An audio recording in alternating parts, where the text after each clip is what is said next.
Morning to the Deputy President, the former President Kgalema Motlanthe, Madam Speaker, our hosts, Premier Windy, leaders of political parties, civil society, academics, and invited guests. As our democracy matures, so too must our political system. And as our democracy rids itself, as it seems, of one-party domination, we as lawmakers need to step up and insulate citizens from the shifting political sands. It is absolutely important that as leaders we remember that it is the public that we serve and not ourselves. It is the public that suffers when coalition governments are unstable and not focused on service delivery. As the official opposition, we take our role very seriously, and that's why for the past year we have been working very hard to come up with legislative proposals. We have looked at international best practice, and we have compiled some proposed solutions which we would like to present to you today. The DA proposals are as follows. We are looking at 3 pieces of legislation that we would like to introduce. And one of these pieces of legislation has already been introduced in Parliament and is before the Portfolio Committee of Justice. They are listed on the screen. And ultimately, we've tried to seek the inputs of political parties that are represented in Parliament, because we do believe that at some point there are things that do transcend political interests. And so I'd like to go to the next slide. The first bill that we are looking at, which is the one that's already been introduced in Parliament, is the one that seeks to amend the Constitution. It is our view that the abuse of motions of no confidence, as we've seen in local councils, in fact has created the instability. And we believe that while motions of no confidence are an important accountability mechanism, they can in effect create the instability that we've seen if they've been abused. And so what we are seeking to do at a national level is to limit the amount of motions of no confidence to once a year, but also create a safety mechanism of saying, however, there can be motions of no confidence more than once in a year's period if there has been law broken, or if there has been an independent panel that does look at whether or not this motion does stand. And the reason for that is because we don't want to rid people of the ability to be able to pass motions of no confidence, but we need to make sure that they are not frivolous and they are not abused. The next slide, please. The other piece of legislation which is coming to Parliament shortly, and so I was very pleased to hear the Secretary General of the ANC talking about their desire for legislative proposals too, because I do believe that we ought to work together as political parties that are represented in Parliament, is simply the same thing, which is to amend the Municipal Structures Act. And this one is about limiting the motions of no confidence in a mayor or a speaker. Again, the idea here is to make sure that we instill stability, and we would have the same safety mechanism that I spoke about in the previous piece of legislation that would say, unless there has a law been broken, unless the independent panel that has been put together by the council can say that there is legitimacy in this motion, there shouldn't be a situation where a mayor, a president, or a premier can pass a budget and not even deliver against it. Next slide, please.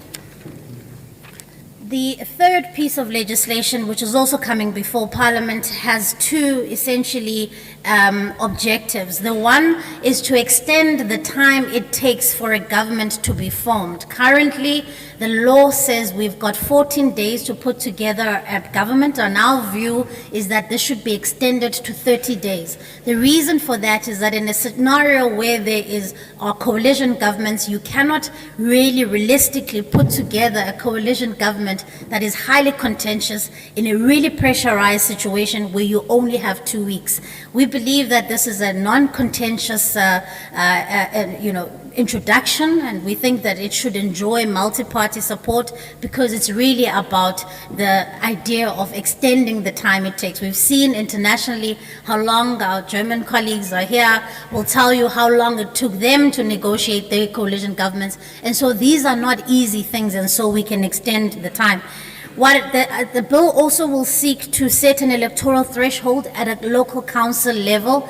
Our view is that the seat quotas, as we have seen them, are at least require a political party to be able to put together one seat, and so that they are not just simply beneficiaries of votes that were not allocated. We're of the view that also this is important for representation, that you need to have the legitimacy of the people that have voted for you. Next slide, please. The next slide, please.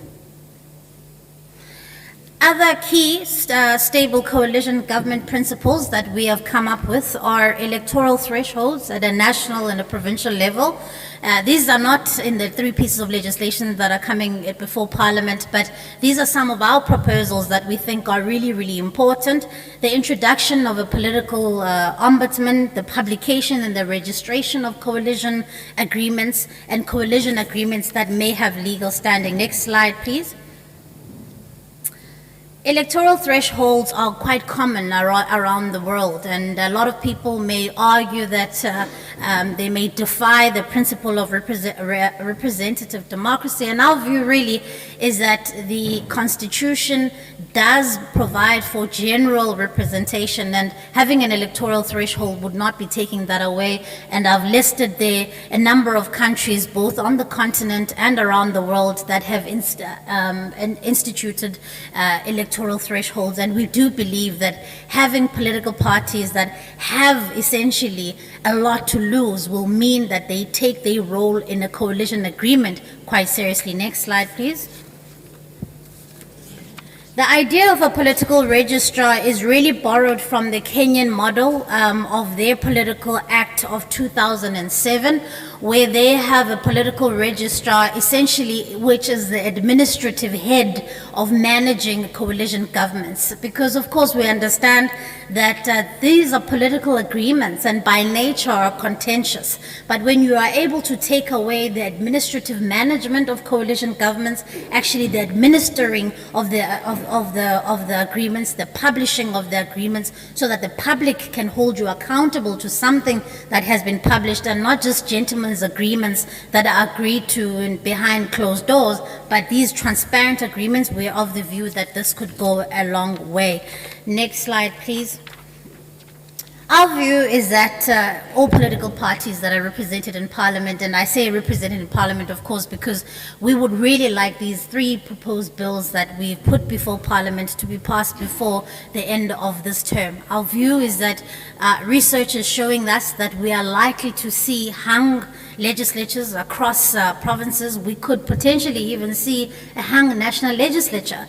And it cannot be that as members of Parliament we are found flat-footed when it comes to lawmaking. We've got to catch up with the political system, and our country is showing us that we need to be ready. And so we are really using and imploring this platform this morning to say, we have come up with solutions, and a lawmaking process is a robust one. We may not agree on every single principle, but that's why there is such a long and really open process to engage the public, to engage one another in Parliament, so that we can panel beat some of these proposals and come up with solutions that are going to better serve South Africans. I think it's high time, and we can agree, all of us, that it has been the people of South Africa who have been on the losing end of some of our unstable coalition governments, and we cannot see that instability replicated at a provincial or a national level. And I really do hope that I can count on your support. And of course,